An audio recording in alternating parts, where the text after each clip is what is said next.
नमस्कार सर्व शेतकरी बांधवांना. नमस्कार. राम राम. मित्रांनो, आज 5 एप्रिल 2026 आणि उद्यापासून म्हणजेच सोमवारपासून 6 तारखेपासून बाजार सुरू झाल्यानंतर बाजारामध्ये काही सुधारणा, काही दिलासा मिळू शकतो का शेतकरी बांधवांना? सध्या कांद्याचे भाव मात्र अगदी काढणीचा खर्चसुद्धा निघणं अवघड झाले आहे, अशी सध्या परिस्थिती निर्माण झाली आहे. अगदी 6-7 रुपयाने कांदा विकला जातो आहे आणि यामुळे शेतकरी आज खूप अडचणीत आहे.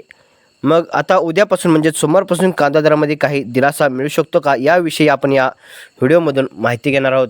मित्रांनो, सध्या निर्यातीविषयी थोडक्यात 2 मिनटं आपण चर्चा करूयात आणि त्यानंतर पुढे माहिती घेऊयात.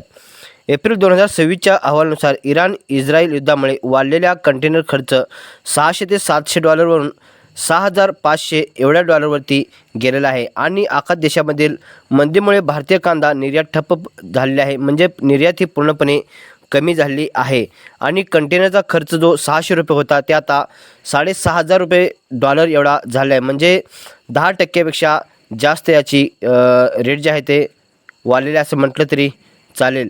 ज्यामुळे निर्यात ठप्प झाल्यामुळे लासलगाव अनेक बाजार समित्यामध्ये कांद्याचे भाव सध्या 8, 9, 10 रुपयाच्या वरती जात असताना पाहायला मिळत नाहीत आणि जास्तीत जास्त दर 10-11 रुपये मिळाल्यामुळे शेतकऱ्यांचा उत्पादन खर्चही निघणं सध्या अवघड झालं आहे आणि दर घसरल्यामुळे सध्या शेतकरी हा खूप अडचणीत आहे. केंद्र सरकारने एप्रिल 2025मध्ये जे 20% निर्यात शुल्क होतं ते पूर्णपणे मागे घेतलं.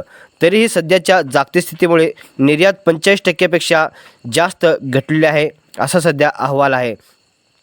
कांदा निर्यात सद्यस्थिती एप्रिल 2026च्या 26पर्यंत जर पाहिलं तर सध्या निर्यात जे आहे ते पूर्णपणे ठप्प झाले आहे. युद्धजन्य परिस्थितीमुळे सागरी मार्गावर परिणाम झाल्याचा निर्यातदारांनी वर्तवला आहे आणि त्यांनी निर्यातीकडे पाठही सध्या फिरवले आहे. कांद्याला सध्या कवडीमोल असा दर मिळतो आहे, त्यामुळे सध्या शेतकरी हवालदिल आहे. पण जे इस्रायल किंवा अमेरिका या देशामध्ये सध्या आखात देशामध्ये सध्या युद्धामुळे हालाकीची परिस्थिती म्हणजेच आर्थिक मंदीचं सावट सध्या निर्माण झालं असं म्हणणं आहे आणि या युद्धामुळे बरोबर 1 महिना होत आला आहे. या युद्धामुळे निर्यात जे आहे ते पूर्णपणे भारतामधील कलिंगड असेल किंवा अन्य कांदा असेल, तांदूळ असेल किंवा अन्य जे प्रोडक्ट आहे ते सध्या निर्यात जे आहे ते पूर्णपणे ठप्प झाले आहे आणि या निर्यातीचा परिणाम केळी दरावरती, कलिंगड, कांदा या मालावरती झालेला आहे आणि दर घसरल्यामुळे महाराष्ट्राच्या बाहेर जो सध्या दर आहे म्हणजेच बाहेरच्या राज्यामध्ये तिथेसुद्धा भाव सध्या पडलेले आहेत.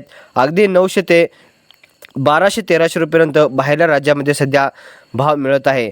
मुख्य समस्या म्हणजे कंटेनर भाडे $600 ते $700वरून $6,500 एवढ्या डॉलरपर्यंत पोचलेला आहे. त्यामुळे सध्या यमन आणि इजिप्तचा कांदा स्वस्त असल्यामुळे आपल्या भारतातील कांदा मागणी सध्या खूपच कमी झाली असं अहवाल आहे.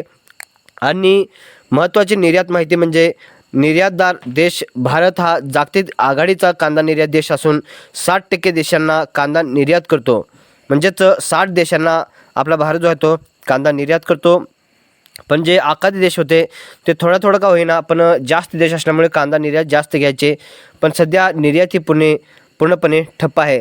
यामध्ये जगामध्ये जर पाहिलं तर महाराष्ट्राचा वाटा म्हणजेच देशामध्ये महाराष्ट्राचा वाटा हा 40%पेक्षा जास्त हा कांदा महाराष्ट्रातील निर्यात होतो आणि मुख्य बाजारपेठा श्रीलंका, मलेशिया आणि संयुक्त अरब अमिराती हे भारतीय कांद्याचे प्रमुख खरेदीदार आहेत आणि सध्या इकडे निर्यात जे आहे ते पूर्णपणे ठप्प झाले आहे. निर्यातीसाठी DGFT म्हणजेच director general of foreign trade आणि APEDA म्हणजेच APEDA agriculture and processed for production export development अथॉरिटीकडे सध्या नोंदणी करणे आवश्यक आहे. पण सध्या निर्यातीसाठी कुठलेही निर्यातदार पुढाकार घेत नाहीत किंवा निर्यातीसाठी सध्या हालचाल नाही. कारण निर्यात जर सुरू केली तर अचानक हल्ला झाला तर नुकसान होऊ शकतं. यासाठी जे जहाज किंवा बोट असतात ते सुद्धा सध्या जास्त निर्यातीकडे लक्ष देत नाहीत, असं सध्या परिस्थिती पाहायला मिळते आहे. आणि निर्यातदारांनी सध्या सरकारकडे 10% निर्यातीची सबसिडीची सध्या मागणी केली आहे. की आम्हाला निर्यातीसाठी प्रोत्साहन द्या किंवा अनुदान द्या, तर आम्ही निर्यातीसाठी नक्की प्रोत्साहन किंवा निर्यातीसाठी नक्की पुढाकार घेऊयात. सध्या माहिती मिळते आहे की महाराष्ट्रामधून मॉरिशसला 1,00,000 टनाहून अधिक कांदा निर्यातीसाठी सध्या कारवाईचे म्हणजेच योजना जी आहे त्या सध्या सुरू आहे, असं पणन मंत्री किंवा महाराष्ट्राचे मुख्यमंत्री देवेंद्र फडणवीस यांनी माहिती दिल्यानुसार सध्या याची प्रोसेस जी आहे सध्या सुरू आहे असं माहिती मिळते आहे. म्हणजे मॉरिशसला 1,00,000 मेट्रिक टन कांदा हा हळूहळू टप्प्याटप्प्याने निर्यात सुरू होण्याची शक्यता आहे आणि ही निर्यात सुरू झाल्यानंतर आपल्याला थोडाफार का होईना दिलासा मिळू शकतो. पण 1 महिना होत आला आहे मॉरिशसला कांदा निर्यात होणार आहे असं पणन मंत्री किंवा मुख्यमंत्री यांनी जे सांगितलं आहे त्यावरून सध्या असा अभ्यास मिळतो आहे की म्हणजेच माहिती मिळते आहे की निर्यात जर करायची होती तर त्यांनी फास्ट म्हणजेच सध्या बाजारभाव पडल्यामुळे हालचाल किंवा निर्यातीसाठी हालचाल करायला होती, पण सध्या तशी परिस्थिती कुठल्याही प्रकारे दिसत नाही. आणि मॉरिशस हा असा देश आहे की कांदा तिथं घेतला जातो, पण टप्प्याटप्प्याने कांदा हा घेतला जातो. त्यामुळे जर हा कांदा निर्यात जर सुरू झाली तर टप्प्याटप्प्याने निर्यात होईल आणि दरामध्ये थोडासा फरक होईना दिलासा मिळू शकतो. आणि आता पाहूयात भारत आणि मालदीव यांच्या व्यापार करारामुळे किती कांदा निर्यात होईल आणि कधीपासून होईल आणि शेतकऱ्यांना काही दिलासा केव्हापासून मिळेल याविषयी थोडक्यात 2 मिनटं माहिती घेऊयात. मित्रांनो, भारत आणि मालदीव यांच्यामधील 2-4 दिवसापूर्वी एक करार झाला आहे. या करारामध्ये काही जीवनावश्यक वस्तू हा निर्यात करण्यासाठी मदतीचा हात भारताने पुढे केला आहे. त्यामुळे भारतातून मालदीवला आता तांदूळ, गहू, साखर आणि कांद्याची निर्यात ही केली जाणार आहे. मालदीव सरकारने जीवनावश्यक वस्तू पाठवण्याची विनंती ही भारत सरकारला केली होती. त्यानुसार भारताने मालदीवला मदत करण्याचा निर्णय घेतला आहे. भारत मालदीव आता यांच्यातील एक महत्त्वाचा करार झाला आहे. या करारानुसार भारत मालदीवला जीवनावश्यक वस्तूंची निर्यात ही करणार आहे.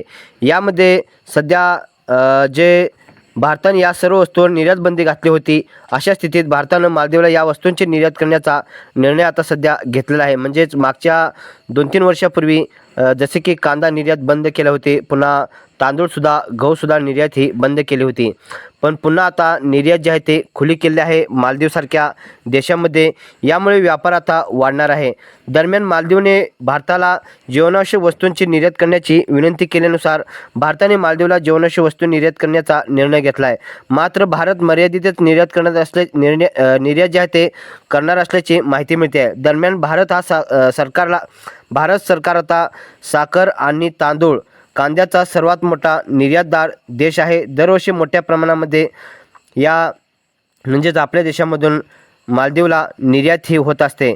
दरम्यान सध्या भारतानं अनेक जीवनावश्यक वस्तूंच्या निर्यात बंदी घातली असली तरी आता सध्या ह्या 4 वस्तूंवरची निर्यात बंदी जी आहे ते पूर्णपणे हटवली आहे. आणि आता भारतातून मालदीवला 35,000 टन कांदा, 64,000 टन साखर, 1,00,000 टन 1,24,000 टन तांदूळ आणि 1,09,000 टन गहू मालदीवला निर्यात होणार आहे. या दरम्यान मालदीव देखील भारताला वाळू आणि दगड निर्यात करणार आहे आणि मालदीव भारताला 10,00,000 टन वाळू आणि दगडांचा पुरवठा हा करणार आहे. म्हणजेच वाळूसारखे, दगडसारखे आपल्या भारतामध्ये मालदीवमधून हे येणार आहे. असा हा करार यामध्ये झाला आहे. म्हणजेच आता थोडाफार का होईना शेतकऱ्यांना कांदा निर्यातीमधून दिलासा हा मिळू शकतो. यामध्ये मालदीवचे नवीन राष्ट्राध्यक्ष मोहम्मद मुइझू आणि नुकतीच चीनला भेट दिली. पण दरवेळी मालदीवचे नवीन राष्ट्राध्यक्ष भारताला भेट देत असतात, पण यावेळी चीनला भेट दिली. पण यामध्ये त्यांच्यामध्ये करार हा झालेला नाही. पण हा जो करार होता ते भारतामध्ये म्हणजेच आपल्या भारतासोबत करार झाल्यामुळे हा निर्यात जे आहे ते आपल्या निर्यातीसाठी म्हणजेच कांदा, साखर, गहू, तांदूळ यासारख्या आपल्या देशामधून त्यांनी मागणी ही केलेली आहे. पण मित्रांनो, या करार जो आहे तो 4-5 दिवसापूर्वी झालेला आहे. मित्रांनो, हे मालदीव जे आहे ते एक देश आहे, पण आपल्या जगाच्या जो नकाशा आहे त्याच्यावरती आपल्याला हा दिसत नाही किंवा सापडणार नाही. मालदीव हा देश हा समुद्रामध्ये म्हणजेच एक बेट आहे बरं का, आणि त्याला देश आहे असं म्हटलं तरी चालेल. तिथं काही थोडेफार मोठे शहर आहेत आणि एक बेट आहे असं म्हटलं तरी चालेल. मित्रांनो, श्रीलंकाच्या या बाजूला हा मालदीव हा देश येतो. तो आपण जर शोधाल जगाच्या नकाशामध्ये तर तो आपल्याला दिसणार नाही. पण हा देश जो आहे तो समुद्रामध्ये आहे, म्हणजेच पूर्णपणे बेट आहे असं म्हटलं तरी चालेल, काही हरकत नाही. पण हा देश जो आहे तो आपल्याकडून आयात जे आहे ते सुरू करणार असल्यामुळे गहू, तांदूळ किंवा सर्वात जास्त महत्त्वाचं म्हणजे आपल्याला कांदा, साखर म्हणजेच ऊस उत्पादक शेतकऱ्यांना, गहू उत्पादक शेतकऱ्यांना याच्यामधून दिलासा मिळण्याची शक्यता आहे. 1,00,000 मेट्रिक टन गहू किंवा 1,00,000 मेट्रिक टनपेक्षा तांदूळ आणि साखरसुद्धा निर्यात होणार आहे आणि कांदासुद्धा 35-36 हजार टन एवढा कांदा निर्यात होणार असल्यामुळे दिलासा मिळू शकतो. मित्रांनो, हे निर्यात जे आहे ते आणखीन याला 1 आठवड्यापेक्षा जास्त याचा कालावधी जो आहे तो लागू शकतो किंवा उद्या परवापासून सुरू झाल्यानंतर एक गॅजेट निघू शकतो, म्हणजेच केंद्र सरकारमार्फत अधिसूचना निघू शकते आणि निर्यात ही मालदीवला सुरू होऊ शकते. पण टप्प्याटप्प्याने जर निर्यात झाला तर काही प्रमाणामध्ये दिलासा मिळू शकतो. जर अचानक निर्यात जर झाला एकदम जास्त तर याला चांगला प्रतिसाद मिळू शकतो किंवा दरामध्ये दिलासा मिळू शकतो. मित्रांनो, या मालदीवला निर्यात जे आहे ते जहाजामार्फत हे होते, पण हे या आखाती देशामुळे याला काही परिणाम होणार नाही. आखाती देश इकडं या बाजूला असल्यामुळे, हे समुद्रामध्ये बेट असल्यामुळे काहीही फरक पडणार नाही. इकडं मात्र निर्यात ही चांगली सुरू होईल आणि आपल्याला दिलासा हा मिळू शकतो. ठीक आहे शेतकरी मित्रांनो, यानुसार या निर्यातीमुळे निर्यात जर सुरू झाली तर वाढली तर आपल्याला दिलासा हा मिळू शकतो, हे मला सांगायचं होतं. आणि येणाऱ्या आठवड्यामध्ये बाजाराची परिस्थिती ही स्थिर राहू शकते, 1-2 रुपयाने सुधारणा होऊ शकते आणि सुधारणा व्हावी एवढीच माझी इच्छा आहे आणि शेतकऱ्यांना योग्य असा दर मिळावा एवढीच अशी इच्छा आहे. ठीक आहे शेतकरी मित्रांनो, व्हिडिओ खूप मोठा होतो आहे. माहिती आवडली असेल तर लाईक करू शकता. अधिक माहितीसाठी आपण लवकरच आणखी निर्यात सुरू झाल्यानंतर माहिती नक्की घेण्याचा प्रयत्न करूयात. धन्यवाद.